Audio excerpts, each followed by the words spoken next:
What's up everybody, it's Sean here, back today with another installment of my Dare to Dream series.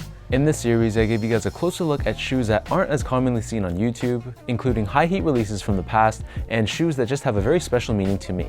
So in today's video, we'll be taking a closer look at the Adidas Yeezy Boost 750 in the gray gum colorway.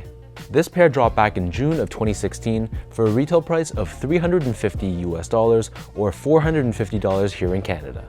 The official colorway for this shoe is light gray and gum, and while the Yeezy Boost 750 was the very first Adidas Yeezy to release, this specific shoe though was the third colorway to release following two other colorways that dropped in 2015.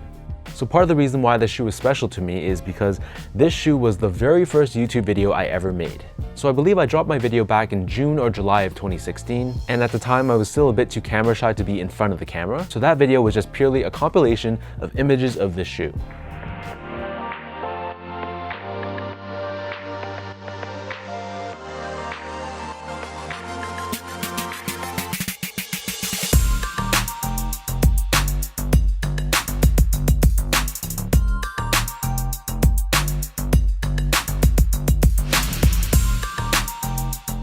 Four years later, here I am in 2020, and let's just say I wouldn't be where I am today if I didn't take that risk and post that video of these shoes. So with all the sentimental aspects aside, jumping straight into the shoe, the Yeezy Boost 750 is predominantly constructed out of suede.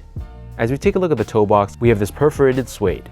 This suede has a very nice soft feel to it, and considering the high price point of the sneaker, one saving grace is that the quality of the suede is actually very good. Surrounding the outer edge of the toe box, we have this additional layer of suede which covers the toe cap. And one of the most iconic design cues of this shoe is this midfoot strap. So the strap is constructed out of this thick nylon material, and it attaches onto the other side of the shoe using Velcro. You'll see on the underside of the strap, we have the Adidas 3 stripes, as well as the Adidas Trefoil logo on the outer edge. Underneath the strap and running up the center of the shoe, here we have the laces. And in this case, we have this thick rope style lace that's done in that same light gray color, and they loop through these 5 nylon eyelets, which runs across either side of the shoe. Running down the center of the back heel, we have this raised detailing, which is also done in that same suede material. Because the shoe is done in this booty construction, so there is no actual separate tongue, the way you get in and out of the shoe is using the zipper that's found on the lateral side.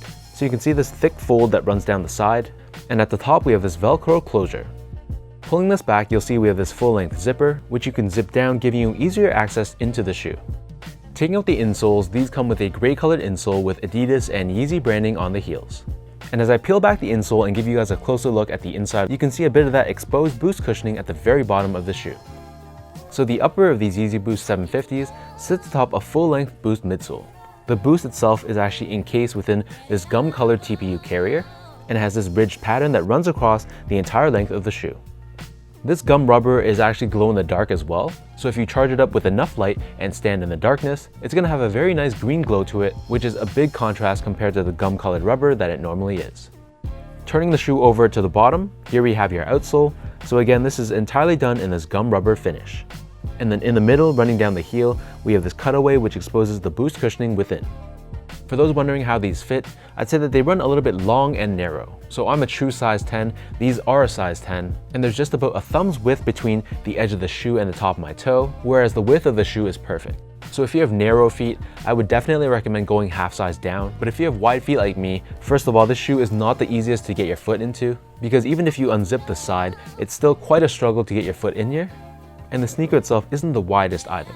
And finally, from a comfort standpoint, with a full-length Boost, it feels very nice and plush on feet. The step-in comfort is going to feel very plush, but again, it is a pretty hard shoe to get your foot inside, so it's really not an everyday type of sneaker. So that pretty much covers everything I gotta say about the Yeezy Boost 750 in this gray gum colorway. It's been many years since Adidas has released another colorway of this shoe, and I believe the last one was the chocolate pair. So as of now, it seems like Kanye and Adidas have moved on from the silhouette, but who knows, crazier things have happened, so maybe there are going to be new colorways of the silhouette on the horizon. If you guys like this video, be sure to like, comment, and subscribe. Give me a follow on Instagram at sgo8, check out my Twitter at sean.go, and visit my website at seango.ca. In the comment section down below, let me know what you guys think about the Yeezy Boost 750 silhouette, and how do you rank this specific colorway out of the 4. So until next time, thank you guys so much for tuning in. Hopefully you guys enjoyed watching this video, and I'll catch you guys all in the next one.